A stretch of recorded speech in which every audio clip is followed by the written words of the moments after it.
Monsieur Wallace Smith.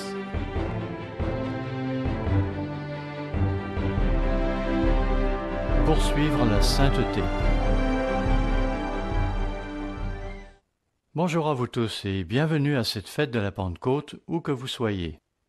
Nous préparons en ce moment un DVD pour ceux d'entre vous qui ne seront pas capables de venir à l'Assemblée, et il me fait plaisir de pouvoir ainsi m'adresser à vous maintenant. La Pentecôte est une fête exceptionnelle, et nous ne pensons pas toujours à tout l'impact qu'elle devrait avoir dans notre vie. J'espère que le sermon d'aujourd'hui vous aidera un peu en ce sens. Veuillez tout d'abord vous reporter à 1 Corinthiens chapitre 6, car j'aimerais commencer avec quelque chose que l'apôtre Paul a dit vers la fin de ce chapitre. Nous débuterons au verset 19. 1 Corinthiens 6, verset 19. Ne savez-vous pas que votre corps est le temple du Saint-Esprit qui est en vous, que vous avez reçu de Dieu et que vous ne vous appartenez point à vous-même, car vous avez été rachetés à un grand prix.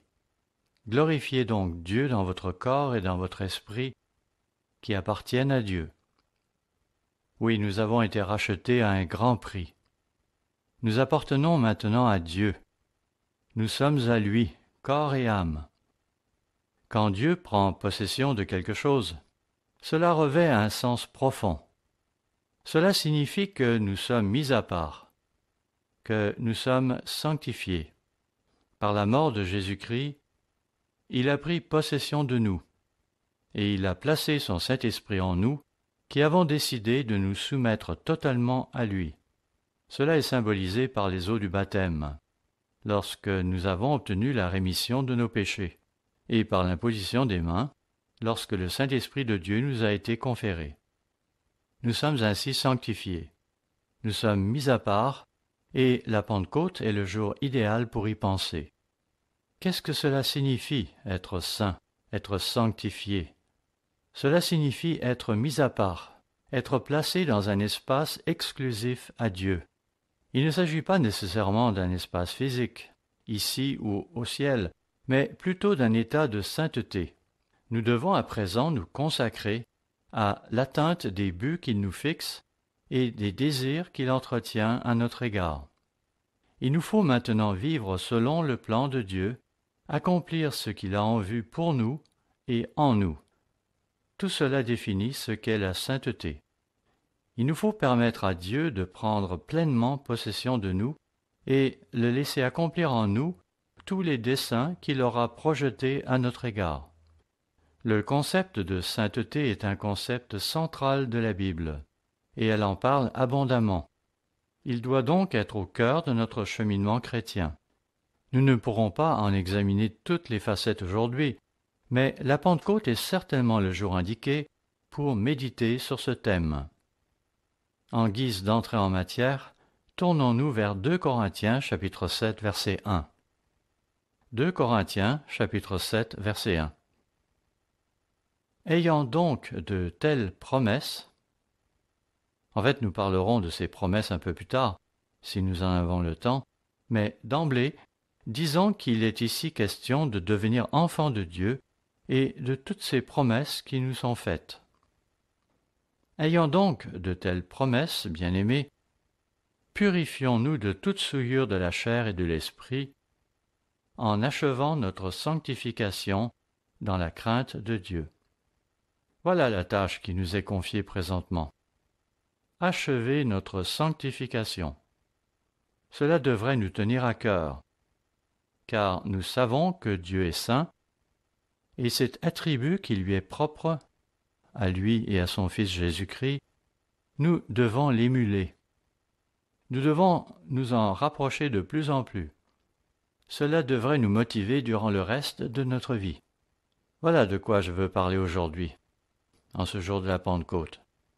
Et vous savez, Dieu nous a donné l'outil indispensable pour achever notre sanctification. Et cet outil, c'est son Esprit Saint. Que cela nous encourage et nous réjouisse. Donc, encore une fois, je voudrais aujourd'hui parler de toute l'importance qu'il nous faut placer dans la poursuite de notre sanctification. Ce sera notre thème central. Le titre de mon sermon est « La poursuite de la sainteté ». Pour débuter, penchons-nous sur la nation d'Israël d'antan. L'ancien Israël se trouvait dans une situation un peu spéciale. La nation se devait de poursuivre la sainteté, mais cela avec les moyens dont elle disposait à l'époque.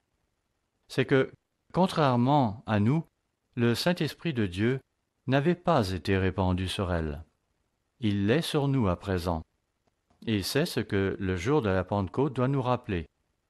L'ancien Israël ne pouvait aspirer qu'à une sorte de sainteté basée sur des rituels. Il se démarquait cependant par rapport à tous les peuples de la terre par le fait que Dieu vivait au milieu d'eux. Effectivement, ils avaient un Dieu saint parmi eux, et cela changeait tout. Aborder ce vaste sujet dépasserait de loin le cadre de ce sermon. Et c'est pourquoi je vous encourage à poursuivre cette étude par vous-même ultérieurement. Nous allons seulement nous pencher sur certains exemples.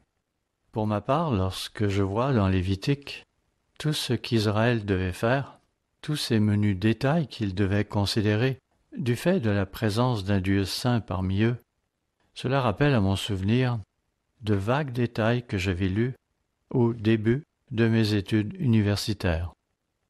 J'avoue que c'est maintenant plutôt flou dans ma tête, mais tout de même, tous ces rituels astreignants dont il est fait mention dans Lévitique me font penser à un manuel d'opération utilisé dans une centrale nucléaire. Il est vrai que je n'ai pas lu beaucoup de manuels destinés au personnel qui doit opérer une centrale nucléaire. Mais je suis néanmoins un peu familier avec toutes ces procédures de sécurité qu'ils doivent observer. Ainsi, selon l'environnement radiologique auquel le personnel pourrait être soumis, il leur faudra porter une combinaison convenable, ayant une certaine épaisseur et faite d'un matériau approprié. De plus, chaque personne devra porter des films et des dositomètres qui permettront de mesurer la dose radioactive qu'elle aura reçue. Inutile de préciser que dans certains environnements, on devra en plus réglementer strictement le temps durant lequel le personnel pourra travailler à une tâche particulière. L'idée est de ne pas dépasser la dose maximale permise. Cela dit, vous n'êtes peut-être jamais allé dans une centrale nucléaire, mais votre dentiste a peut-être passé vos dents au rayon X. La première fois que cela m'est arrivé, j'étais encore bien jeune, mais je me souviens que cela m'avait un peu effrayé. L'assistante du dentiste m'avait placé un film dans la bouche, puis elle avait approché l'appareil à rayon X de ma tête pour pouvoir prendre une radio. Pendant la prise de la photo, je portais un tablier spécial autour de la poitrine, tandis que l'assistante actionnait la machine du dehors, car elle-même ne restait pas dans la salle. Certains vont me critiquer pour avoir accepté une radio, mais personnellement, je ne crois pas qu'une telle procédure soit si dommageable. Sauf pour l'assistante qui doit procéder à de multiples opérations de ce genre chaque jour. Et c'est d'ailleurs pourquoi elle sort de la salle pendant la prise de la photo. Tout cela pour dire que ces rayonnements doivent être manipulés avec prudence, car ils sont puissants, et on doit s'adapter à eux.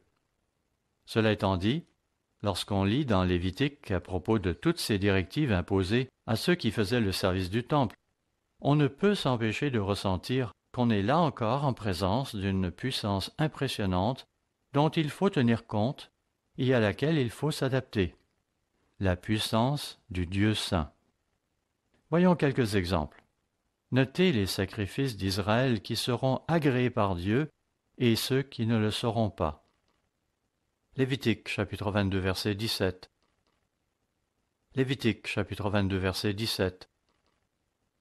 L'Éternel parla à Moïse et dit : Parle à Aaron et à ses fils, et à tous les enfants d'Israël, et tu leur diras : Tout homme de la maison d'Israël, ou des étrangers en Israël, qui offrira un holocauste à l'Éternel, soit pour l'accomplissement d'un vœu, soit comme offrande volontaire, prendra un mâle sans défaut parmi les bœufs, les agneaux ou les chevreaux, afin que sa victime soit agréée. Vous n'en offrirez aucune qui ait un défaut, car elle ne serait pas agréée. Si un homme offre à l'Éternel du gros ou du menu bétail en sacrifice d'action de grâce, soit pour l'accomplissement d'un vœu, soit comme offrande volontaire, la victime sera sans défaut, afin qu'elle soit agréée. Il n'y aura en elle aucun défaut. Vous n'en offrirez point qui soit aveugle, estropié ou mutilé, qui ait des ulcères, la gale ou une dartre. Vous n'en ferez point sur l'autel un sacrifice consumé par le feu devant l'Éternel. Tu pourras sacrifier comme offrande volontaire un bœuf ou un agneau, ayant un membre trop long ou trop court, mais il ne sera point agréé pour l'accomplissement d'un vœu. Vous n'offrirez point à l'Éternel un animal dont les testicules ont été froissés, écrasés, arrachés ou coupés. Vous ne l'offrirez point en sacrifice dans votre pays. Tout sacrifice devait être digne d'un Dieu saint. Un sacrifice ne répondant pas aux normes fixées ne serait pas accepté. La Bible le dit clairement, comme nous le verrons plus tard. Et dans certains cas, des vies pouvaient même être en jeu en cas de non-respect. Allons brièvement à Malachie chapitre 1. Un des reproches que Dieu avait adressés à Israël, c'était précisément leur laxisme dans ce domaine. Malachie 1, verset 7. Vous offrez sur mon autel des aliments impurs et vous dites « En quoi t'avons-nous profané ?» C'est en disant « La table de l'Éternel est méprisable ». Verset 8. Quand vous offrez en sacrifice une bête aveugle, n'est-ce pas mal? Quand vous offrez une boiteuse ou une infirme, n'est-ce pas mal? Offre-la donc à ton gouverneur. Te recevra-t-il bien? Te fera-t-il bon accueil? Dit l'Éternel des armées. Comprenez bien que Dieu n'a rien contre les aveugles ou les boiteux. De fait, dans les Écritures, Dieu dit qu'il aime ceux qui ont de tels défis à relever, et il a hâte d'introduire un monde où de tels défis n'existeront plus, et où ceux qui en sont affligés présentement en seront délivrés. Mais, dans l'Ancien Testament, il préparait des leçons pour eux, et simultanément pour nous. Des leçons que nous étudierons un peu plus en détail tout à l'heure. Il avait dit « Offre-la donc à ton gouverneur ». Penses-tu que ton gouverneur acceptera la bête la plus chétive et la plus malingre de ton troupeau, une bête à laquelle tu ne tenais pas, et que tu lui as donc offerte en sacrifice? Tu ne me feras pas cet affront. Tu n'oseras tout de même pas m'offrir un tel sacrifice. À moi, un Dieu saint. Poursuivons au verset 13. Vous dites « Quelle fatigue !» et vous le dédaignez, dit l'Éternel des armées. Et cependant, vous amenez ce qui est dérobé, boiteux ou infirme. Et ce sont les offrandes que vous faites. Puis-je les agréer de vos mains? Dit l'Éternel. Maudit soit le trompeur qui a dans son troupeau un mâle et qui voue et sacrifie au Seigneur une bête chétive. Car je suis un grand roi, dit l'Éternel des armées, et mon nom est redoutable parmi les nations. Il y a certaines choses qu'il nous faut avoir présentes à l'esprit, notamment que Dieu n'est pas un personnage narcissique qui tient toujours à tirer la couverture de son côté. Il n'est pas un but de sa propre importance. Il n'étouffe pas dans son ego. Au contraire, son intérêt se porte avant tout sur nous. Je parlais justement avec M. Robinson ce matin et lui disais que nous avons souvent tendance à devenir semblables à ceux qui sont dans notre ligne de mire. C'est aussi pourquoi Dieu s'efforce de concentrer l'attention de l'ancien Israël sur ce qu'il est, lui, non pas pour son propre avantage, mais pour le nôtre. Il essaie de leur faire comprendre qu'il n'en veut pas à ceux qui n'ont pas mieux à offrir, mais qui donnent le meilleur de ce qu'ils ont. Son courroux se dirige plutôt sur ceux qui ont exactement l'offrande qui convient à un Dieu saint, mais qui vont se contenter de lui offrir une bête chétive, boiteuse ou infirme. Telle était la loi pour les sacrifices. Ceux-ci devaient être dignes d'un Dieu saint comme l'Éternel. Cela dit, il ne faut pas se leurrer. Rien de ce que nous pourrions offrir à Dieu ne saurait vraiment être digne de Dieu. mais il nous faut faire un effort pour que notre sacrifice reflète une réelle valeur et corresponde à ce que nous avons de mieux à lui offrir. Voyons maintenant un autre élément de sainteté dont Dieu parle dans l'Ancien Testament. Parlons de pureté. Revenons à Lévitique chapitre 22. Je veux ici aborder le sujet de la pureté par opposition à l'impureté. Lévitique chapitre 22, verset 1. L'Éternel parla à Moïse et dit, « Parle à Aaron et à ses fils, afin qu'ils s'abstiennent des choses saintes qui me sont consacrées par les enfants d'Israël, et qu'ils ne profanent point mon saint nom. Je suis l'Éternel. Dis-leur, tout homme parmi vos descendants et de votre race, qui s'approchera des choses saintes que consacrent à l'Éternel les enfants d'Israël, et qui aura sur lui quelque impureté, cet homme-là sera retranché devant moi. Je suis l'Éternel. » Notez comment il revient constamment sur ce point. Un des meilleurs sermons qu'il m'a été donné d'entendre à propos de cet énoncé « Je suis l'Éternel » fut celui que M. Weston donna à Kansas City. Pourquoi une telle insistance sur ce point? C'est plus profond qu'il n'y paraît à première vue, et je n'aurai pas le temps de trop m'y attarder. Mais Dieu cherche ici à leur faire comprendre qui il est, car, à défaut de bien le comprendre, nous ne saurions pas qui nous devons émuler.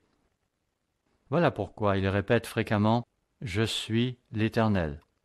Puis au verset 4, « Tout homme de la race d'Aaron qui aura la lèpre ou une gonorrhée ne mangera point des choses saintes jusqu'à ce qu'il soit pur. Il en sera de même pour celui qui touchera une personne souillée par le contact d'un cadavre, pour celui qui aura une pollution, pour celui qui touchera un reptile et en aura été souillé, ou d'un homme atteint d'une impureté quelconque et en aura été souillé. Celui qui touchera ces choses sera impur jusqu'au soir. Il ne mangera pas des choses saintes, mais il lavera son corps dans l'eau. Après le coucher du soleil, il sera pur, et il mangera ensuite des choses saintes, car c'est sa nourriture. » D'autres détails sont encore évoqués, tels que le comportement envers des animaux morts. Mais passons à un autre sujet. Voyons par exemple ce qu'il leur dit à propos de leur consommation d'animaux offerts en sacrifice, à savoir que ceux qui consommeront des choses saintes devront eux-mêmes être sanctifiés. Il énumère ensuite les situations qui pourraient les rendre impurs. Parmi celles-ci, il y aurait le fait d'avoir été en contact avec quelque chose d'impur. Il y a ici une leçon que tout peuple saint doit apprendre, et nous voyons que la nation d'Israël en fut profondément marquée. Cette leçon a certainement conditionné leur pratique et retenu leur attention. La leçon, c'est que l'impureté se propage. Oui, elle se répand. C'est un point qui est bien souligné dans le livre du prophète Agé. En fait, je devrais dire que c'est Dieu qui pousse Agé à insister sur ce point. Agé chapitre 2, verset 11. Agé chapitre 2, verset 11. Ainsi parle l'Éternel des armées. Propose au sacrificateur cette question sur la loi. Verset 12. Si quelqu'un porte dans le pan de son vêtement de la chair consacrée, et qu'il touche avec son vêtement du pain, des mets, du vin, de l'huile ou un aliment quelconque, ces choses seront-elles sanctifiées? Les sacrificateurs répondirent « Non ». Comprenez bien où il veut en venir. Lorsque le sacrificateur porte quelque chose de consacré dans le pan de son vêtement, le fait que cette chose touche à un quelconque objet ne fera pas soudainement de cet objet un objet consacré ou sanctifié. C'est ce que dit la loi, comme les sacrificateurs vont le reconnaître sans difficulté. Et c'est là le point que je cherche à souligner.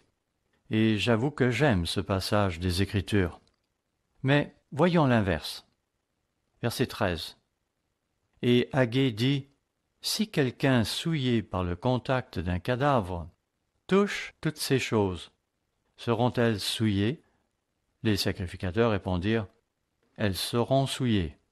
Ils avaient compris la leçon, à savoir que la sainteté ne se propage pas à la suite d'un accident, au contraire de l'impureté, qui, elle, peut être transmise par accident et ainsi contaminer ou rendre impur un objet consacré. Les jours des pains sans levain sont passés à présent, mais vous vous souvenez sûrement d'avoir entendu cette expression « un peu de levain fait lever toute la pâte ». Autrement dit, il se propage rapidement à travers toute la pâte. Il en est de même de l'impureté. Elle aussi se répand rapidement pour contaminer et rendre impur tout ce qui entrera en contact avec elle. Cela fait partie de sa nature.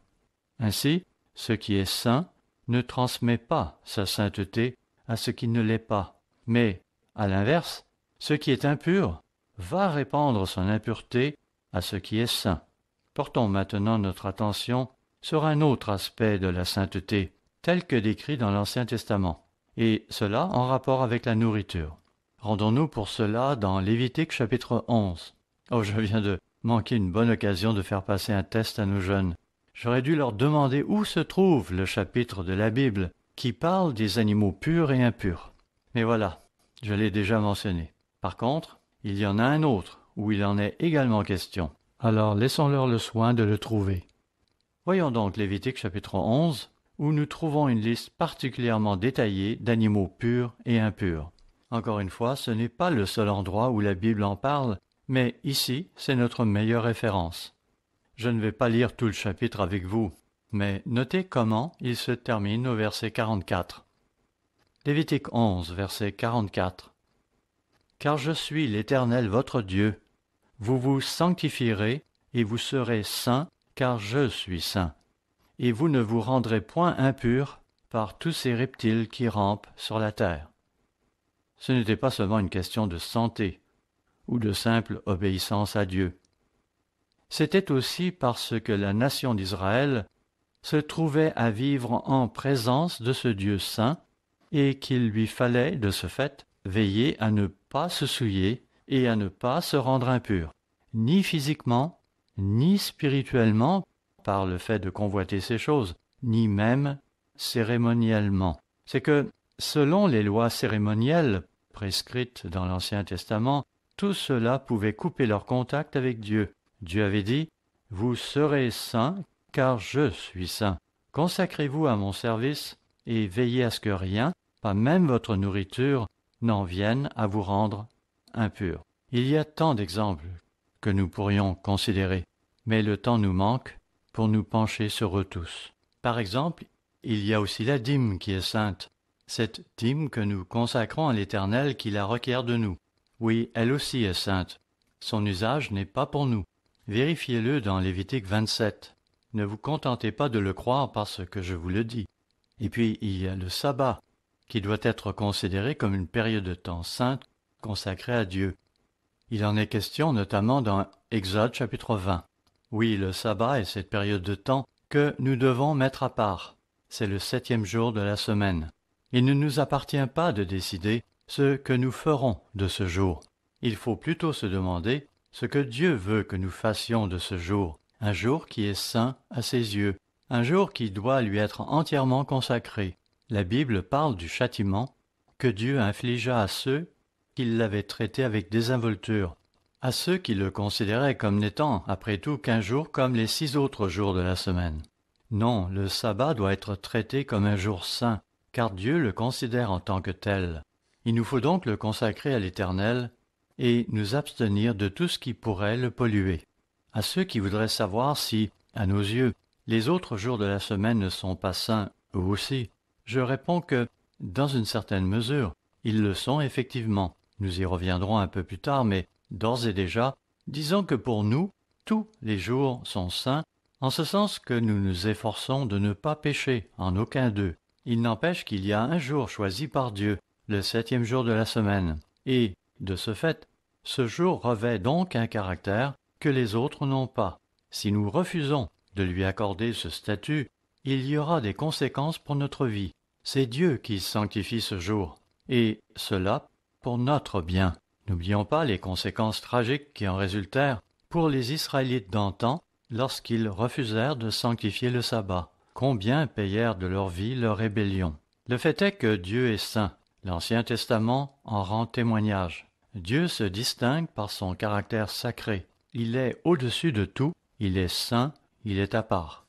Pour en revenir au pouvoir de l'atome que nous avons évoqué précédemment, une des raisons pour lesquelles on doit se conformer à toutes ces mesures de protection lorsqu'on travaille dans un centre nucléaire, comme porter des combinaisons appropriées, respecter les limites de temps d'exposition à la radiation, se maintenir à une certaine distance des sources radioactives, c'est parce que nous avons là affaire à quelque chose de puissant. Certains se souviendront sûrement de ce tsunami qui eut lieu au Japon en 2011, lui-même ayant été déclenché par un tremblement de terre. Eh bien, tout cela causa un dommage irréparable à la centrale nucléaire de l'endroit. Je veux bien sûr parler de la centrale de Fukushima, qui a beaucoup fait parler d'elle par la suite. Suite à une série d'événements incontrôlables, plusieurs réacteurs étaient entrés en divergence, et il s'ensuivit une fusion de leurs cœurs, ainsi qu'un énorme dégagement de chaleur, le tout accompagné par d'importantes fuites de radioactivité dans l'environnement. Il est impératif que tous les processus qui se déroulent dans une telle centrale soient minutieusement contrôlés à tout moment, sans quoi il n'est plus possible de maîtriser la situation tant les énergies dégagées en cas de malfonctionnement sont énormes. Et il ne faut pas non plus oublier que, dans l'éventualité d'une fusion du cœur d'un tel réacteur, il s'ensuivra immanquablement une fuite de matière radioactive dans l'environnement, et c'est bien hélas ce qui eut lieu à Fukushima. Cette contamination radioactive fut clairement enregistrée aussi loin que sur les côtes américaines, sans compter tout l'impact qui en résulta sur les poissons de la mer et tout le reste. On ne joue pas avec la puissance de l'atome. On peut, tout au plus, apprendre à s'adapter à cette puissance. Voilà donc une autre leçon que l'Ancien Testament nous enseigne à propos de la sainteté. Dieu ne s'adaptera pas à nous, c'est à nous de nous adapter à lui. Toujours dans le contexte de l'Ancien Testament, c'est dans Lévitique chapitre 10 que se trouvent d'importantes leçons en ce qui concerne le culte que nous devons rendre à Dieu, selon ce que lui-même a établi. Pour ma part, j'y vois une leçon importante pour nous guider dans nos rapports avec un Dieu saint parmi nous. Pour mieux comprendre Lévitique 10, il nous faut d'abord comprendre Lévitique 9. Là, il est question de la consécration d'Aaron et de sa famille. C'est très impressionnant. Pour ceux de la famille d'Aaron, il faisait partie de la lignée des sacrificateurs. En tant que sacrificateur, vous étiez vraiment mis à part. Il est possible que chez certains, cela leur montait à la tête. Cette position privilégiée, qui leur permettait de s'approcher de Dieu en leur qualité de représentants du peuple, représentait cependant une lourde responsabilité. Le sacrificateur devait s'adapter à Dieu. On y reviendra un peu à la fin. Lévitique chapitre 10, verset 1. Les fils d'Aaron, Nadab et Abihu, prirent chacun un brasier, y mirent du feu et posèrent du parfum dessus. Ils apportèrent devant l'Éternel du feu étranger, ce qu'il ne leur avait point ordonné. Il me faut m'assurer que vous comprenez bien ce que cela signifie, du feu étranger. Cela n'évoque rien de péjoratif ou d'offensant à première vue. Ce feu ne provient pas d'une source qui choquerait ceux qui en seraient informés. Dans la Bible anglaise utilisée par M. Smith, il est question d'un feu profane. Le dictionnaire appelle profane ce qui n'est pas sacré, mais, bibliquement parlant, ce qui est profane n'en constitue pas moins une offense aux yeux de Dieu. Ce feu que Nadab et Abihu avaient introduit en présence de Dieu était donc une offense à ses yeux. On peut alors se demander ce qui en faisait une offense. La Bible dit qu'ils avaient agi d'une façon qui n'était pas conforme à ce qui leur avait été ordonné. Cela peut donner naissance à toutes sortes de spéculations. De fait, je connais beaucoup de bons prédicateurs dans l'Église qui ont des opinions bien arrêtées sur le sujet, mais je vais m'en tenir à quelques généralités. Ainsi, qu'est-ce qui aurait pu qualifier ce feu de profane? Était-ce parce qu'il leur a été offert au mauvais moment, Était-ce parce qu'ils auraient pris la liberté de changer la composition du parfum que Dieu avait prescrit pour la circonstance, sous prétexte que le leur avait une odeur plus agréable, une odeur qui plairait davantage aux gens? Une chose est certaine, ils n'avaient pas suivi les directives de Dieu. Peut-être qu'ils avaient simplement fait preuve de négligence. Peut-être que leur intention avait vraiment été de faire la volonté de Dieu, mais que, chemin faisant, ils avaient ajouté des ingrédients sans s'en rendre compte. N'empêche que la réponse de Dieu fut immédiate et sans appel. Quand Dieu voudra nous inculquer certains points importants, il va souvent recourir à des mesures extrêmes au début de notre apprentissage. Pensez par exemple à ce qui est arrivé à ce couple qui avait menti à l'apôtre Paul dans le livre des Actes, et comment Dieu les fit mourir sur le champ.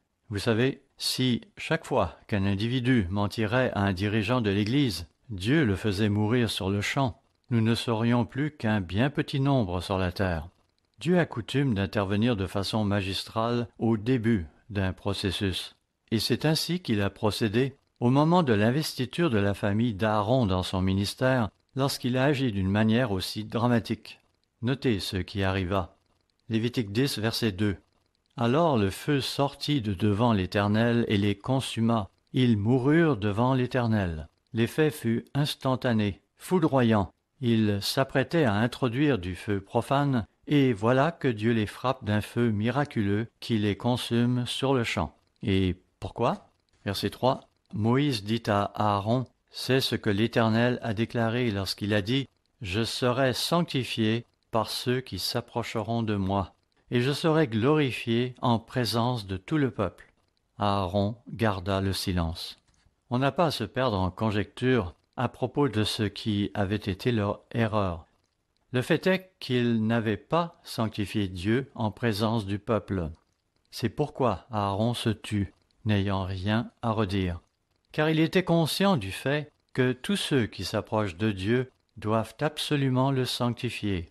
C'est là une leçon de base qui se dégage de l'Ancien Testament. Pour en revenir à l'attitude qu'on doit adopter vis-à-vis de la puissance de l'atome, on ne peut se permettre aucun compromis. Il faudra s'adapter à elle, car elle ne nous fera pas de concessions. Ainsi, en ce qui concerne la sainteté de Dieu, il ne va pas la réduire pour nous faciliter les choses. C'est à nous de nous adapter à lui. Dans 1 Corinthiens chapitre 10 verset 11, la parole de Dieu nous dit, par l'intermédiaire de l'apôtre Paul, que toutes ces choses leur sont arrivées et elles ont été écrites pour notre instruction à nous qui sommes parvenus à la fin des siècles. Il nous faut donc profiter de ces leçons que la Bible nous enseigne. Il nous faut suivre les directives que Dieu nous y donne et éviter d'introduire des éléments de notre propre cru, à l'instar des fils d'Aaron qui payèrent de leur vie leur comportement désinvolte. Nous fêtons aujourd'hui la Pentecôte. Qu'est-ce que ce jour doit nous enseigner? Il y a quelque temps, nous observions la Pâque. La Pâque nous rappelle le sacrifice de Christ, sacrifice par lequel nous obtenons la rémission de nos péchés commis antérieurement. Ayant ainsi été purifiés, nous sommes alors devenus des vases d'honneur. Puis nous avons observé les jours des pains sans levain, qui symbolisent notre réponse rationnelle et nécessaire au sacrifice de Christ. Une réponse qui doit se traduire par un effort de notre part pour nous éloigner du péché et nous rapprocher de la perfection de Dieu. C'est cela, faire preuve de repentance. Autrement dit, comment réagissons-nous face au sacrifice de Christ à notre égard? Nous nous détournons du péché et nous efforçons de nous rapprocher de Dieu. Le monde de la chrétienté traditionnelle, n'observant pas les pains sans levain, a perdu de vue cette responsabilité essentielle qui nous incombe. Ces adeptes pensent qu'ils répondent proprement au sacrifice de Christ par le simple fait de croire en lui, mais ils omettent de s'informer de ce que Dieu attend d'eux à présent.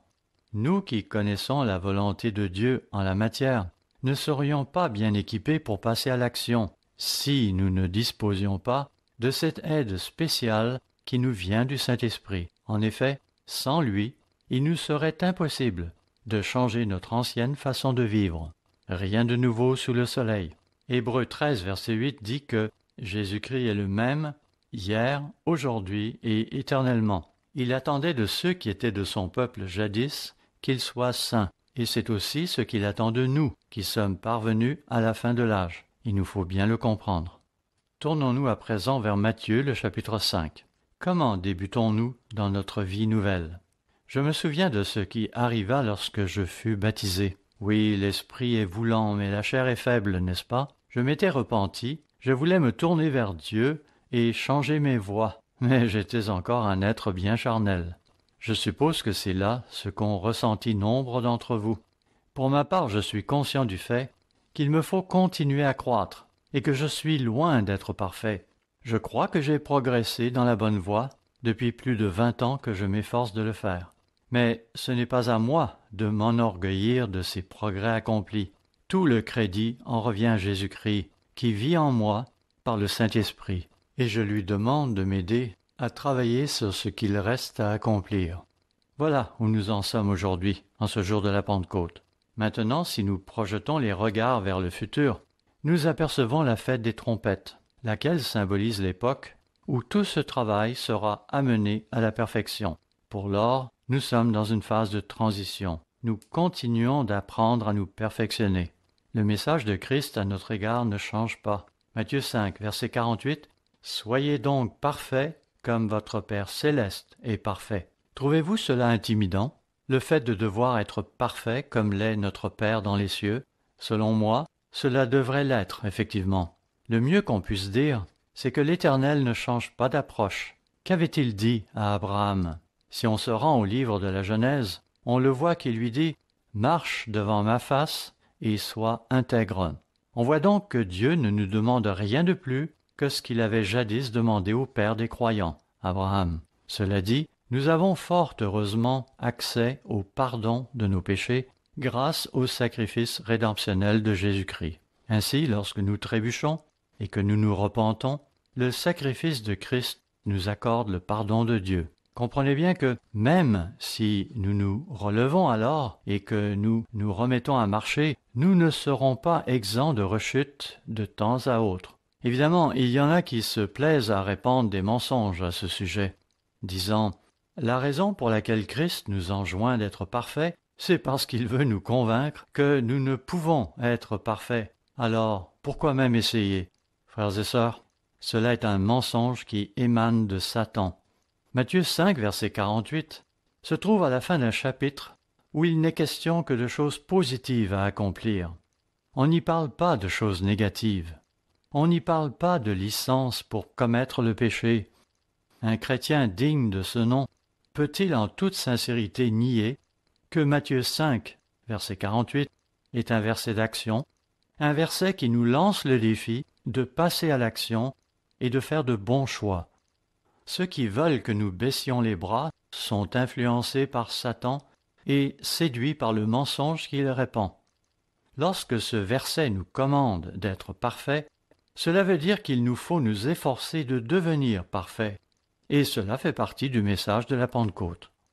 On nous y encourage en faisant valoir le point que nous ne serons pas abandonnés à nous-mêmes dans notre lutte pour atteindre la perfection, car Dieu sera avec nous.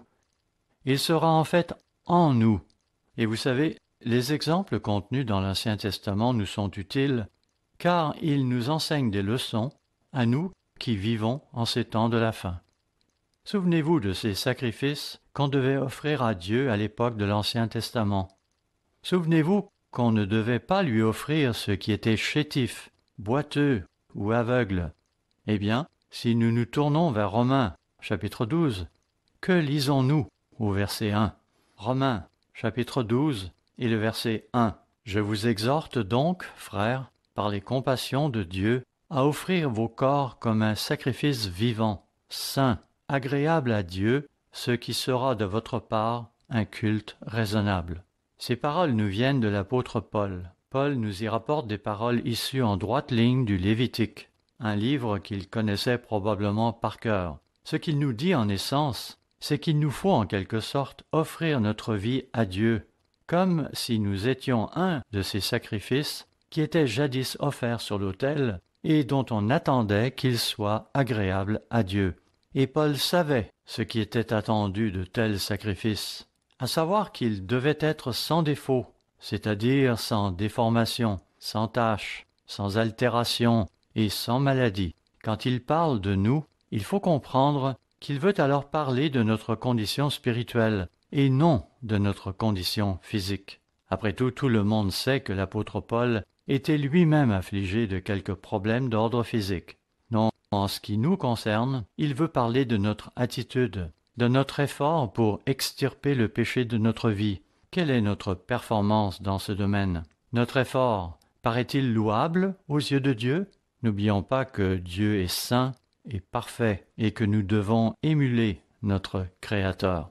Ce qui est beau dans toutes ces fêtes de Dieu, c'est qu'elles nous enseignent que nous ne sommes pas abandonnés à nous-mêmes dans notre lutte pour atteindre la perfection, mais que Dieu est à nos côtés dans toutes les étapes de notre cheminement chrétien. On ne s'y reportera pas par manque de temps, mais laissez-moi quand même le mentionner en passant. Quelle fonction Jésus-Christ exerce-t-il en nous à l'époque présente?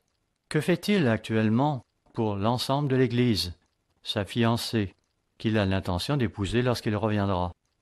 Il en est question dans Éphésiens chapitre 5.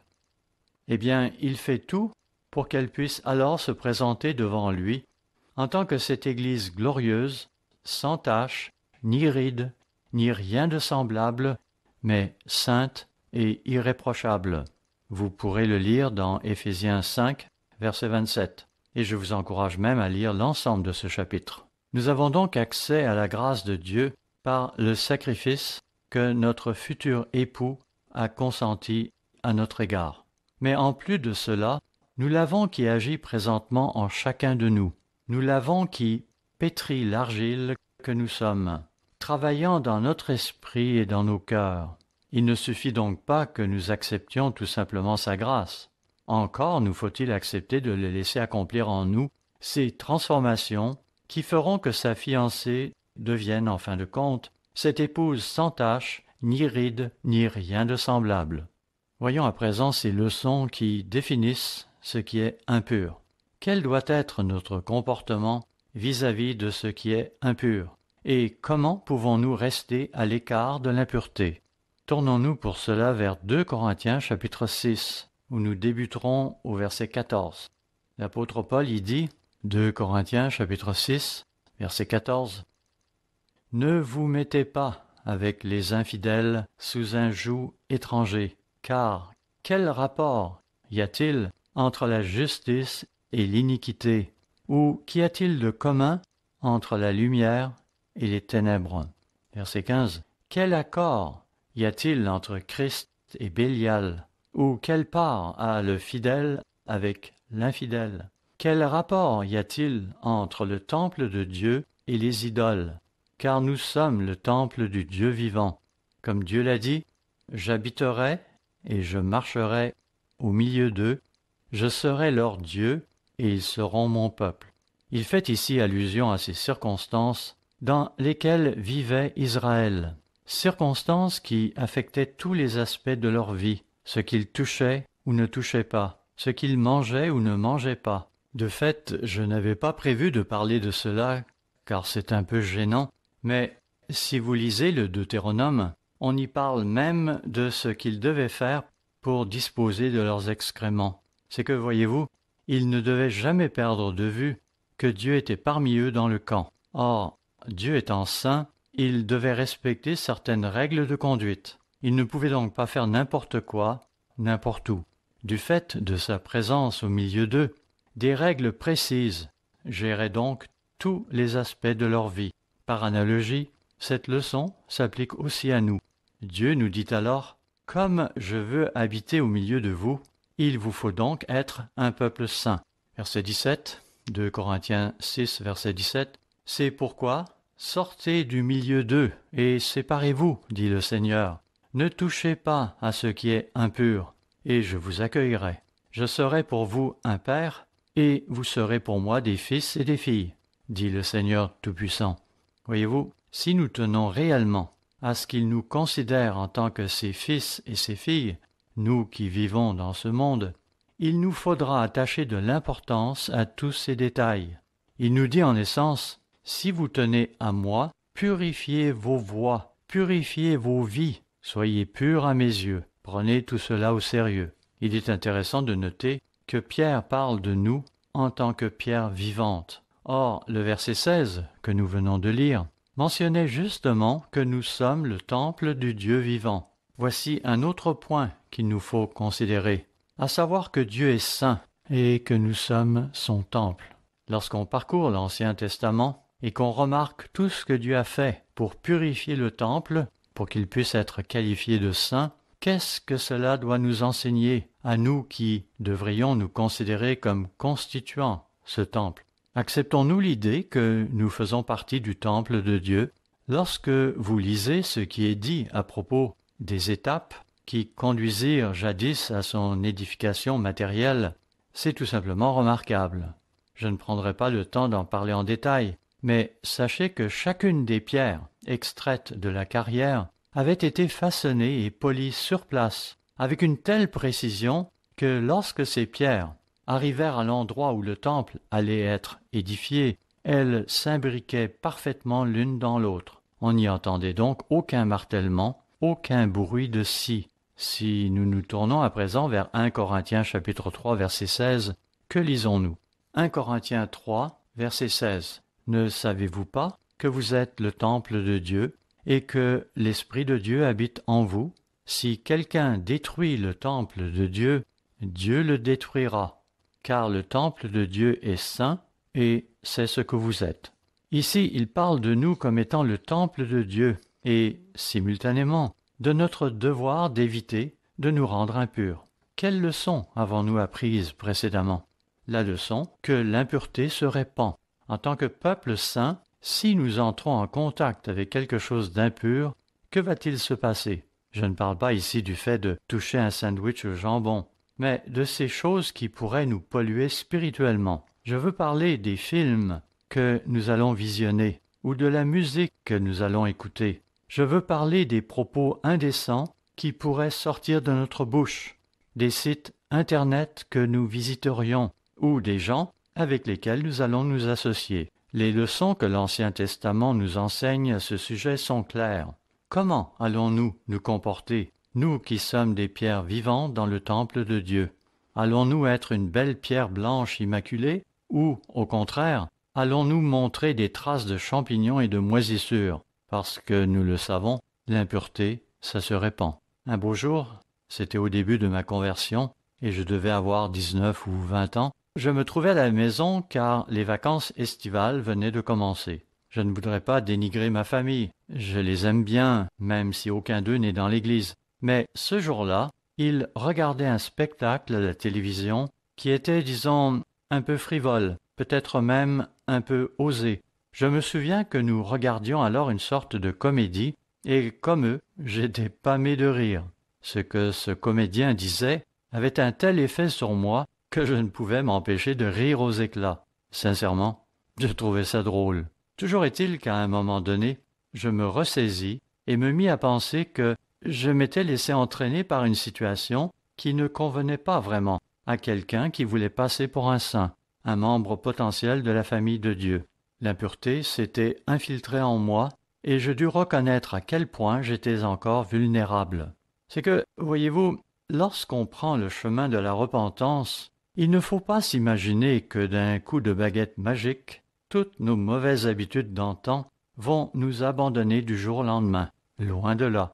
Peut-être que pour vous, cela s'est produit pour certaines mauvaises habitudes pour lesquelles à présent vous éprouverez une soudaine aversion et refuserez de vous laisser piéger. Mais, en ce qui me concerne, cette fois-là, je dois avouer que j'étais tombé dans le panneau et trouvais cela drôle. Cela dit, et je pense que l'Esprit de Dieu m'influençait en cela, alors même que je continuais à trouver ça drôle, je me mis à penser que Dieu ne le trouvait peut-être pas drôle, lui, et qu'à ses yeux, ce spectacle représentait en fait un affront à sa création, et qu'il tendait à éloigner l'humanité de plus en plus de lui, au lieu de l'en rapprocher.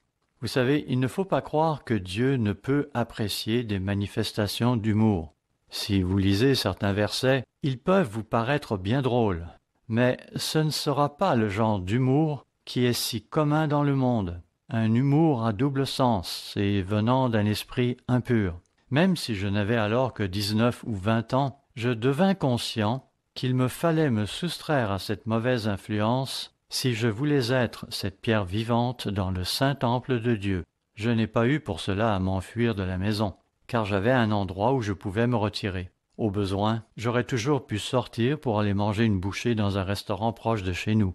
Une chose m'apparaissait essentielle cependant, à savoir qu'il fallait que je m'éloigne de cette télévision. Je ne pouvais tout simplement pas me permettre de rester là, à m'exposer à ces choses qui me polluaient l'esprit tout en flattant mes aspirations charnelles, sans que cela s'infiltre de plus en plus dans mon cœur et dans mon esprit, jusqu'au point où j'aurais définitivement abandonné tout désir de lutter contre une telle influence néfaste. Non, dans mon fort intérieur, je sentais bien que je ne voulais plus participer à ce genre de plaisir mondain, que je préférais être compté parmi ces pierres vivantes qui constituent le temple de Dieu.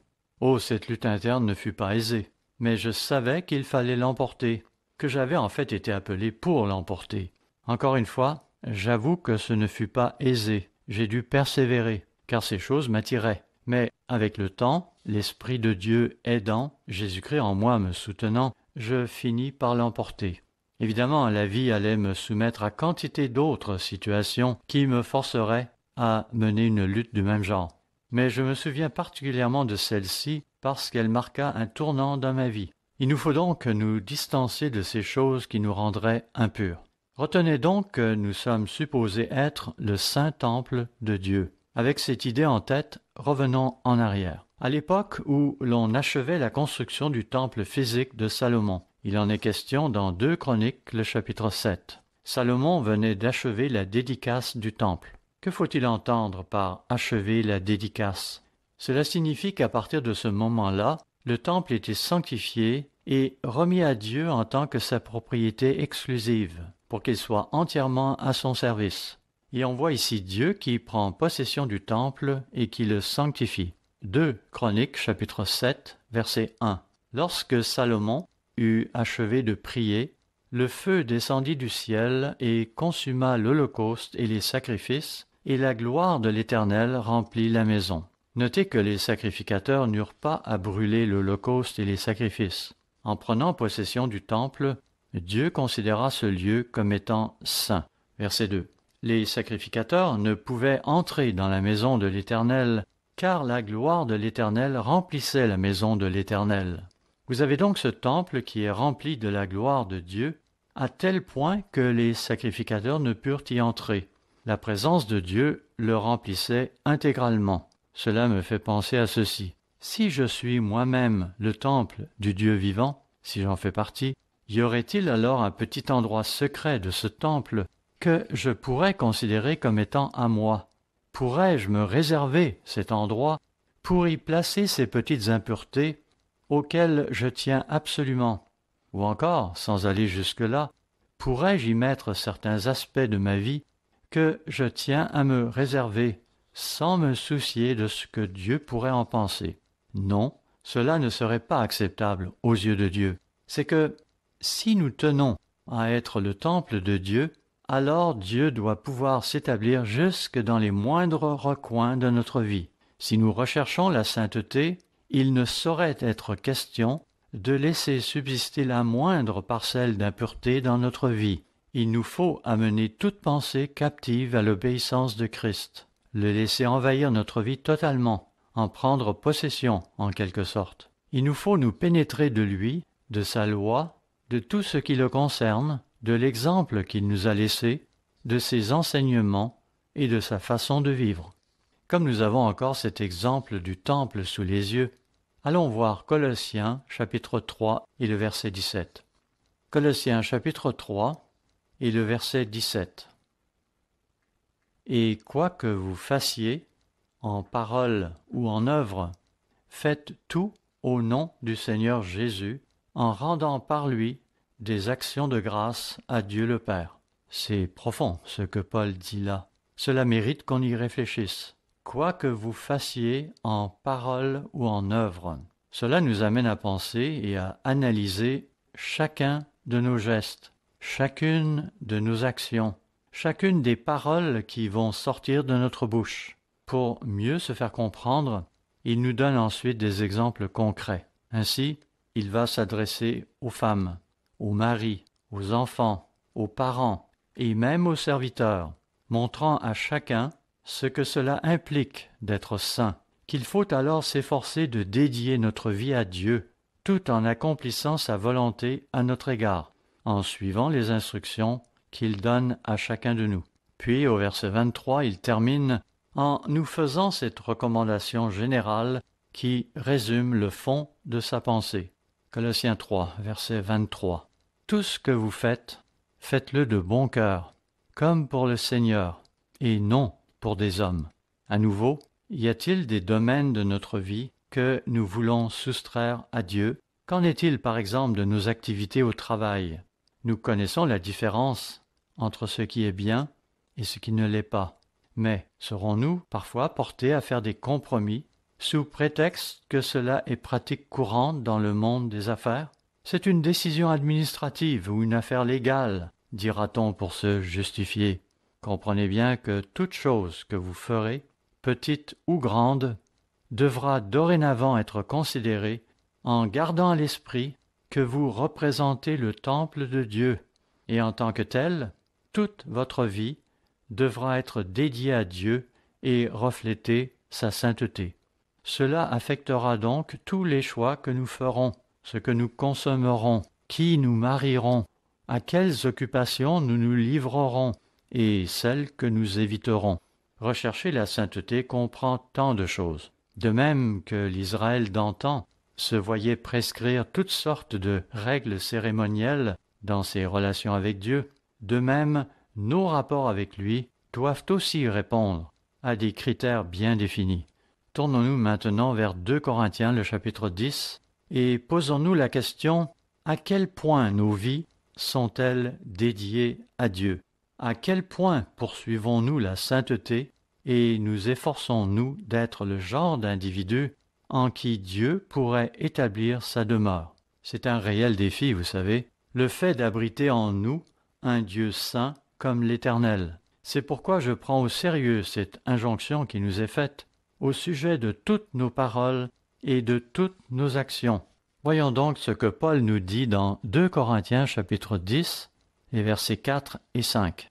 2 Corinthiens chapitre 10, verset 4. « Car les armes avec lesquelles nous combattons ne sont pas charnelles, mais elles sont puissantes par la vertu de Dieu pour renverser des forteresses. » Verset 5. « Nous renversons les raisonnements et toute hauteur qui s'élève contre la connaissance de Dieu, et nous amenons toute pensée captive à l'obéissance de Christ. » C'est là un énoncé qui donne à réfléchir. Il ne s'agit donc pas seulement de contrôler nos actions et nos paroles. Il nous faut également contrôler toutes nos pensées. Voilà tout ce que cela implique, être un peuple saint pour l'Éternel. Cela implique beaucoup. Ceux qui prétendent que le cheminement chrétien ne requiert pas d'action de notre part resteraient bouche bée si on leur montrait des versets de ce type. Des versets où Dieu requiert même que nous maîtrisions jusqu'à nos pensées. Oui, même nos pensées doivent être offertes en sacrifice à Dieu, ce qui veut dire qu'elles devront être pures. Inutile de dire que cela est un défi de taille. Mais avant de céder au découragement, n'oubliez jamais que Dieu est prêt à nous aider en tout cela. Je vais tâcher de rendre cela très clair à la fin, mais avant, considérons un dernier point. Vous savez que certains versets font usage de mots particuliers. Même si nous ne pourrons nous référer à certains de ces versets par manque de temps, laissez-moi tout de même en parler. Il y a par exemple le mot « saint » qui apparaît dans 1 Pierre chapitre 1 verset 16. 1 Pierre chapitre 1 verset 16 où il est dit « Vous serez saints car je suis saint ». Ce mot vient du grec « hagios ». Souvenez-vous-en. Par ailleurs, il y a cet autre mot que l'on rencontre dans la prière du Seigneur, donc dans Matthieu chapitre 6, et plus précisément au verset 9, un passage où Jésus-Christ nous dit d'adresser nos prières à son Père en disant « Que ton nom soit sanctifié ». Ici, le terme « sanctifié » vient du grec « hagiazo », qu'on emploie quand on veut considérer une chose comme étant sainte ou qu'on veut la sanctifier. Pourquoi parler de cela? Pourquoi faire mention de ces termes grecs ici? C'est parce que j'ai noté quelque chose de fascinant en préparant ce sermon. Si vous considérez par exemple les salutations qui figurent au début des lettres de Paul, vous constaterez qu'elles ont toutes une certaine similitude. Ainsi, au début de 1 Corinthiens chapitre 1, Paul parle des membres de l'Église de Corinthe en faisant référence à ceux qui ont été sanctifiés, c'est-à-dire mis à part, qui ont été sanctifiés en Jésus-Christ, saints par vocation. Vous pourriez à présent consulter une Bible interlinéaire pour constater que le terme « saint » qui apparaît ici est tiré du grec « hagios ». C'est le même terme que Dieu applique à lui-même. C'est le terme que nous emploierons lorsque nous voudrons sanctifier le nom de Dieu. Le terme « saint » est intimement lié à la notion de sainteté. En fait, lorsque Dieu fait référence à nous, en tant que des saints, il emploie un langage descriptif qui s'applique en réalité à lui. Il parle de nous comme étant ces saints, ceux qui ont été mis à part. Je ne sais pas ce que cela vous fait, mais personnellement, je suis conscient de l'ampleur des responsabilités que je porte maintenant sur les épaules, bien que je trouve excitant d'avoir le privilège de les porter. Les Israélites vivant à l'époque de l'Ancien Testament avaient dû apprendre à vivre en présence d'un Dieu saint. C'est ce que nous devons apprendre nous aussi. Cependant, en ce qui nous concerne, il y a quelque chose qui rend notre situation différente. En effet, Dieu ne fait pas que vivre parmi nous, comme c'était le cas pour les Israélites d'antan.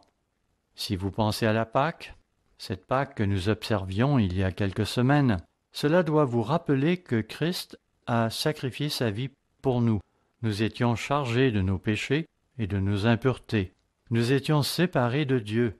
En fait, un gouffre infranchissable nous séparait de lui. C'est pourquoi Jésus-Christ prit des mesures pour nous permettre de franchir ce gouffre, et il le fit au prix de sa vie. Lui seul, le Fils de Dieu, pouvait payer la rançon de nos péchés, car sa vie valait plus que toutes nos vies réunies. C'est ainsi que nous avons pu franchir ce gouffre qui nous séparait de Dieu, ce qui nous permet à présent d'être réconciliés avec lui. Les jours des pains sans levain nous amènent à distinguer ce qui est juste de ce qui est injuste, ce qui est pur de ce qui est impur, ce qui est saint de ce qui ne l'est pas, et à faire alors le bon choix. Agir ainsi est vraiment notre seule réponse logique, bibliquement parlant, au sacrifice consenti par Jésus-Christ. Certes, il peut être intimidant pour nous, après que nous aurons considéré ce qui est saint et ce qui est pur, de devoir faire tous ces choix que Dieu veut nous voir faire à présent. C'est que le simple fait d'avoir été baptisé ne nous a pas soudainement rendus parfaits. Ce que je veux dire, c'est que le nouvel homme, qui est sorti des eaux du baptême, a certes maintenant une autre relation avec Dieu, mais les anciennes habitudes sont toujours là, et les tentations toujours aussi omniprésentes qu'avant. La différence, c'est que nous avons à présent dédié le reste de notre vie à Dieu, et que nous sommes bien déterminés à suivre dorénavant toutes les normes qu'il nous impose. Et c'est à ce stade que nous vient la promesse associée à la Pentecôte. Voyez-vous, nous ne sommes pas limités à devoir nous contenter d'un Dieu saint que nous admirons à distance, tout en étant conscients que ses attributs ne pénétreront nullement en nous, que sa pureté, que tout ce qui est si sublime en lui, sa sainteté, n'aura pas d'emprise sur nous. Non, notre Dieu ne va pas nous imposer des normes telles que les jours des pains sans levain nous le révèlent, tout en nous laissant nous débattre seuls avec ces défis, alors qu'il nous observera à distance. Ce que la Pentecôte ajoute à ce tableau, c'est que notre Dieu saint est maintenant disposé à s'impliquer directement dans nos vies. Autrement dit, Jésus-Christ est dorénavant désireux de venir en nous pour nous transformer de l'intérieur.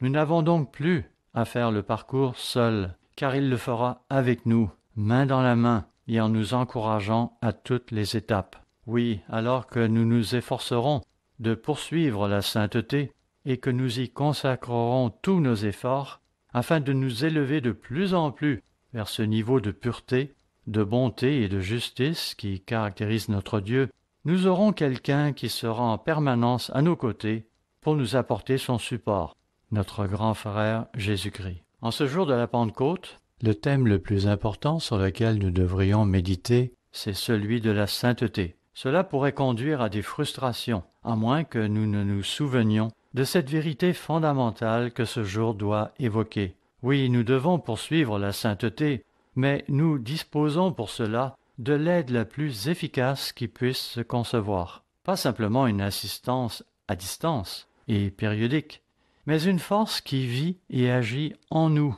qui nous transforme et qui nous permettra d'achever cette œuvre à la suite d'un effort conjoint.